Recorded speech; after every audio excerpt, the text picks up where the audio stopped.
Hello guys and welcome to day 2 Gate of Theories. Today we are back with another video about The Boys. But before we get into this video, if you are new around here and wouldn't mind clicking that subscribe button, that would be awesome, as we are trying to hit as many subscribers as soon as possible, and every little helps.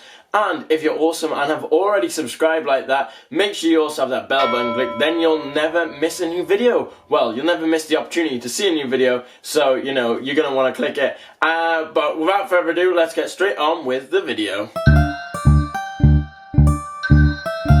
Now, most superhero movies and TV shows, most of the superheroes in them are generally, what's the word I'm looking for, unrealistic, as they are superheroes. So obviously they're very unrealistic. I mean, you have the likes of like Thor, you have the likes of Hulk and all these things, and they're very unrealistic. And even the most like realistic to the like that could actually be achievable in this world, like your likes of Batman and Iron Man, also have their moments of unrealism. I mean, let's take for example Iron Man.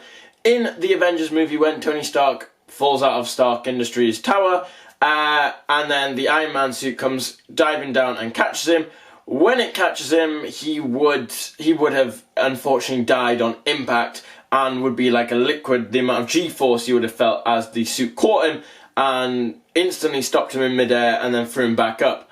So stuff like that makes him very unrealistic. However, that's enough talk about Marvel and DC. We're going to move on to the show that I've been obsessed with and that this video is about. And that is, of course, The Boys. Now, Amazon's TV show, The Boys, is unbelievable. It's incredible. I love it so much. Like, I have been obsessed with it since it came out. I've already done one video on it. If you want to see that video, there'll be a card up above somewhere. So if you want to go and click it, that'd be awesome. But if you're going to go click it, make sure you come back to this video or watch this video, then go click it. There'll also be a link in the description to it, so there's another option. But let's carry on with The Boys. So most of the superheroes in The Boys are, well, they're generally unrealistic from real world standards, but they also have their own like rules that keeps them, most of them, realistic. For example, Homelander in the series is invincible. You cannot beat Homelander. Like, a bomb goes off, he doesn't die. Nothing seems to be his weakness other than his love, which seems to be his only weakness, but again, he's still pretty much invincible and sticks to the laws of like biology and physics. His things sort of stick together. I mean, like the likes of Translucent as well. The only way they could kill him in the show was by putting stuff inside him, because his like carbon that keeps him invisible from the outside is like rock and nothing can get through that. But if you put it in the hole where he poops out of and you put stuff up it, then you're on the inside and you're through the shield, like through a shield wall, for example, in old medieval terms, then you can get in and destroy him from the inside. However, there is one character who seems to not kind of stick to this, and for that reason, I have to say he's the most unrealistic out of the lot of superheroes in that, and that is, of course, A-Train. But let me explain this and take it a bit further, so let's get into this and explain why he is the most unrealistic character. So, to start with, we'll look at how fast A-Train actually is. And I mean, this guy is ridiculously quick. When A-Train ran the race of the century against Shockwave, he clocked in a speed of 371 meters per second. Which is, in a more understandable terms, is about 829.903 miles an hour. So roughly 830 miles an hour, which is mind-boggling to even think about.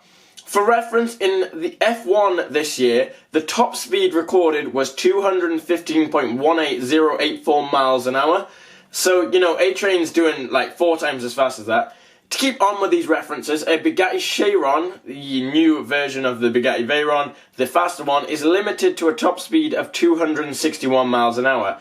Again, not even close to what A-Train was doing. A commercial aircraft will fly at speeds of 460 to 575 miles an hour. Slower than A-Train is in his race, And at 20 degrees air temperature, that's 20 degrees Celsius rather than 20 degrees Fahrenheit. I'm European, that's how we roll around here. The speed of sound is about 767 miles an hour if you're going through air.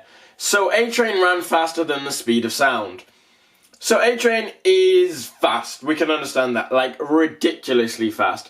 He is like a rocket. The man just moves quickly. I mean, his competitor Shockwave isn't exactly slow either. He ran just under the speed of sound in the race at 765.032 miles an hour, or just 1 meter per second slower than the speed of sound. Now, moving on from the race and all that, let's move on to why A-Train is really unrealistic, and we're going to get into more like basic numbers that can help us identify this. So, the actor who plays A-Train is about 80 kilograms, roughly, according to Google. So make of that what you will, but we'll go with it. That's the stat Google gives us. Yes, you can Google how much an actor is. That really is quite disturbing to me, but how much they weigh. But that's the figure we're going to go with. So, we'll use that for the weight of A-Train too, because he'll roughly be about the same size if he's the same build as the actor. But give or take a few for that, as I say. So, A-Train in the show can seem to stop from full speed in a few meters. Let's say about 2, if we're going to be fair. He could probably be 3, 4, but it's pretty instant when he starts.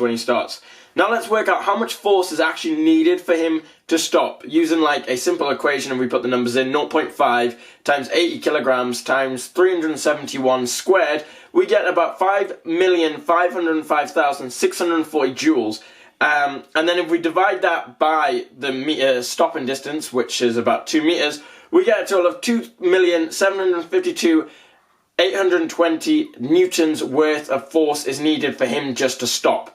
Now, that is a huge amount of force needed to decelerate him. And obviously, his body can take that. I mean, his body needs to be able to take that sort of impact force for him to be able to stop just like that without his body going kapunked. Which means he's basically pretty invincible. If you can take that much force on impact, you know, it's incredible.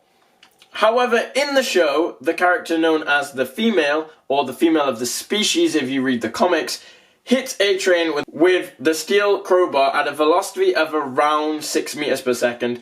This is a rough figure as there are a few cuts in the shot and it's hard to work out exactly how far she's hitting it from, but it's around 6 meters per second she's like the velocity of the crowbar when it hits him, which to be fair is also pretty fast. But again, give or take a few, these are only just rough figures.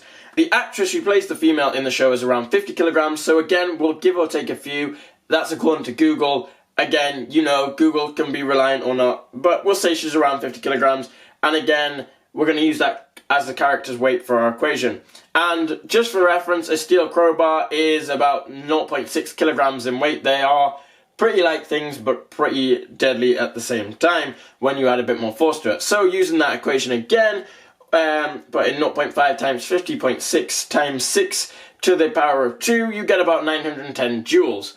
And as we're going from a 1 meter distance, this number means that the force created from that, if it was just her without the superhero powers, would be about 910 newtons, maybe a bit more. Now, yes, she has super strength, so the actual force will be much greater, but it has to be at least 2,752,820 newtons greater to be even the same impact force as when A-Train stops.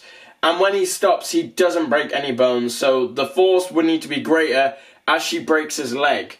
For context, the Bugatti Chiron that weighs 1,996 kilograms, if we put that into an equation, 0.5 times 1,996 times 116.677 squared is about 13 million joules, 13,586,295.284, you get the picture.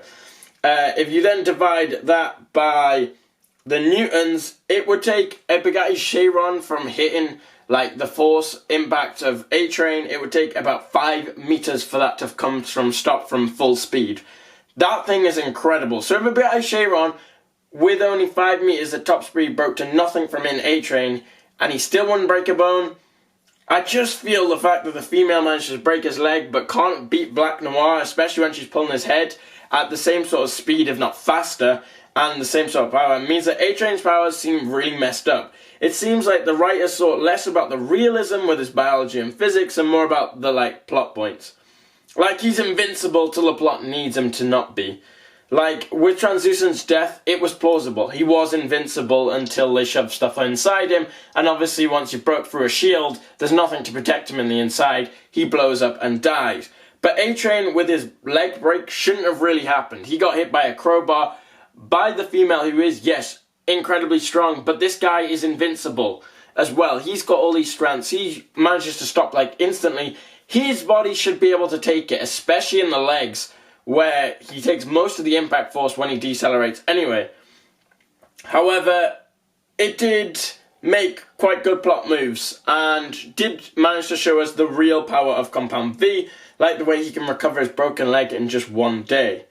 I don't know what you guys think. I'm not sure what to make of it, but tell me in the field section below or the comment section below whether you think A-Train is the most unrealistic character out of the Supes in the show, or who you think it is. I want to hear it down there. If you did enjoy this video, make sure you smash that like and share it on social media so your friends can see.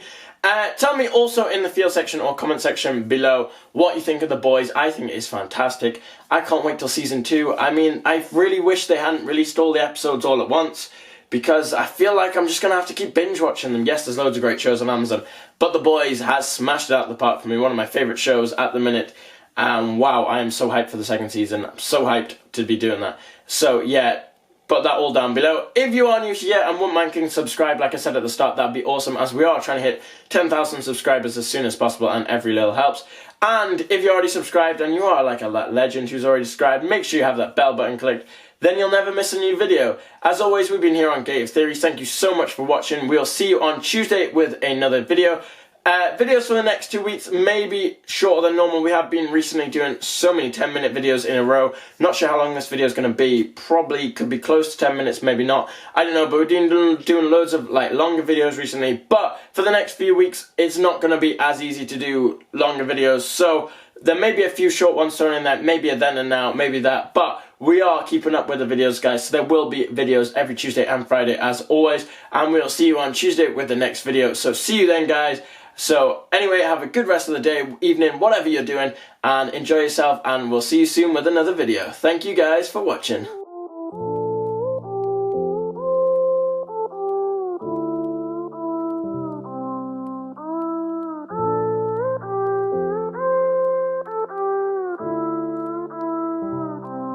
I am who I'm meant to be. I am who I'm meant to be. Over and out.